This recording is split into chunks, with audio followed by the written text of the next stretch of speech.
Kuasa hukum 6 terpidana menegaskan pada sidang ke-8 hari ini banyak ahli yang akan dihadirkan. Ahli terbagi ke dalam 4 bagian. Mereka adalah ahli pidana, ahli kecelakaan lalu lintas, ahli forensik, serta ahli mata.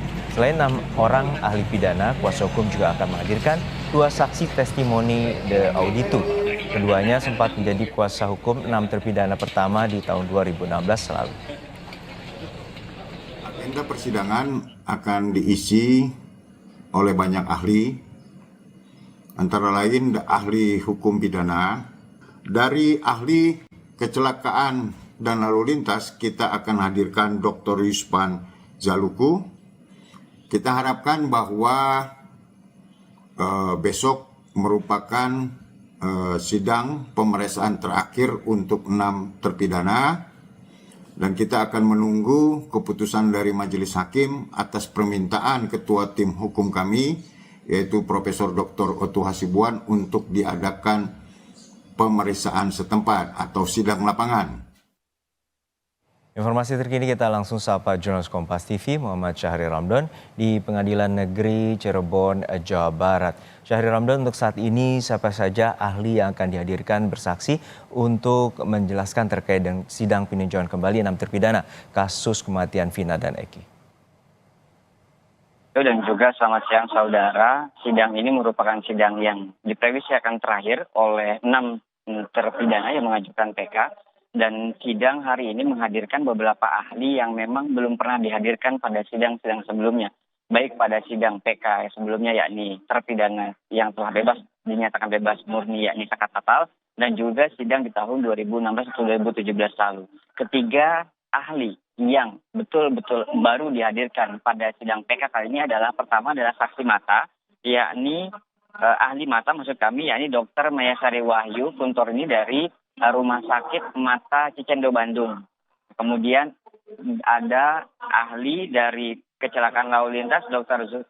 Yuspan Zaluku yang juga merupakan mantan penyidik dan juga inspektur di kepolisian yang menangani lalu lintas, dan juga ada ahli dokter forensik yakni Yoni Fuadah Sukriyani. Sampai saat ini pada saat sidang dimulai sekitar pukul 10.00 WIB tadi, baru satu ahli yang telah memberikan kesaksiannya atau kepakarannya, keterangannya di muka hakim atau di majelis hakim, yakni ahli mata atas nama Dr. Mayasari Wahyu. Yang kami highlight atau yang kami garis bawahi, yakni pada saat keterangan dokter mata tersebut bahwa 50 meter berdasarkan penelitian jarak pandang manusia sudah mulai terbatas. Ini siang hari dan terlebih pada saat malam hari, yakni kemampuan jarak pandang manusia akan mulai terbatas.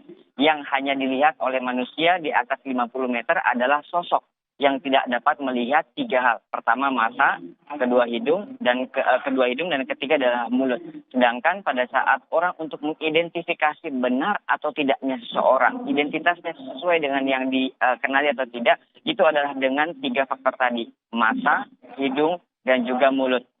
Tidak hanya itu, pada saat objek bergerak, ada kendaraan atau dia menyontohkan pada saat kereta api lewat, seorang hanya dapat melihat objek secara luas, tidak dapat bisa memberikan informasi yang sangat detail terkait barang-barang tersebut, misal merek dari sebuah kendaraan, jenis motor kendaraan, dan juga warna yang digunakan pada saat apalagi itu terjadi di malam hari. Sampai saat ini pihak majelis hakim masih terus melakukan pemeriksaan dan juga sejumlah ahli masih terus memberikan kesaksiannya. Yang saat ini sedang berlangsung, Juno, adalah ahli dari kecelakaan lalu lintas, yakni Dr. Yuspan Zaluku, di mana setelah memberikan informasi terkait diri, keprofesionalitasan dirinya sebagai ahli kecelakaan lalu lintas, Zulfan memberikan jawaban dari beberapa pertanyaan-pertanyaan yang diajukan oleh kuasa hukum dari 6 terpidana. Secara garis besar, kecelakaan lalu lintas harus dilakukan penelitian secara saintifik sehingga akhirnya dapat memberikan keterangan yang sangat valid dan dapat dipertanggungjawabkan terhadap publik. Sampai saat ini masih kami dengarkan dan kami ikuti proses persidangan tersebut, dan nanti kami akan kembali melaporkan kepada Anda, Juno, dan juga saudara.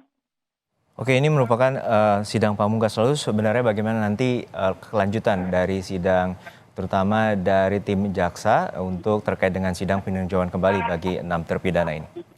Satu hal yang menarik dari sidang hari ini yang kami dengar tadi pada saat jeda antara ahli mata setelah selesai memberikan kesaksiannya, kemudian ada proses jeda sedikit sebelum kesaksi ahli kecelakaan lalu lintas, kuasa hukum memberikan pertanyaan kembali menunggu jawaban dari majelis hakim terkait upaya untuk melakukan sidang secara terbuka di lokasi kejadian. Ada 3 lokasi yang rencananya diajukan, yang sudah diajukan oleh kuasa hukum 6 terpidana untuk dilakukan sidang terbuka di tempat. Yakni pertama adalah sekitar rumah RT Pasren, yakni warung di mana terpidana itu mengumpul. Kemudian juga lokasi yang diduga merupakan yang telah diputuskan merupakan lokasi pembunuhan, yakni depan SMPN 11 Kota Cirebon atau di belakang showroom tepatnya. Dan yang ketiga adalah jembatan Talun yang merupakan tempat di mana Vina dan juga Eki ditemukan tewas atau terkapar pada malam 27 Agustus 2016. Hakim menjawab pernyataan tersebut atau pertanyaan tersebut bahwa hari Rabu akan diputuskan hasil rapat yang akan dilakukan oleh majelis hakim, dan bila akhirnya dikabulkan oleh majelis hakim untuk dilakukan sidang terbuka akan dilakukan pada hari Jumat nanti, yakni hari Jumat tanggal 27 September 2016 akan dilakukan sidang terbuka di 3 lokasi oleh hakim, pihak pemohon yakni para 6 terpidana dan juga kuasa hukumnya, serta pihak termohon yakni jaksa penuntut umum. Yang tadi pada saat ditanyakan oleh majelis hakim, jaksa penuntut umum hanya memberikan kepada majelis hakim sebagai keputusan utamanya apakah akan dilakukan sidang terbuka di lokasi ataupun tidak. Juno. Kita nantikan bagaimana akhir dari sidang peninjauan kembali yang akan dilaksanakan pada tanggal 27 September mendatang atau Jumat depan. Terima kasih jurnalis Kompas TV Muhammad Syahri Romdon dari Pengadilan Negeri Cirebon, Jawa Barat.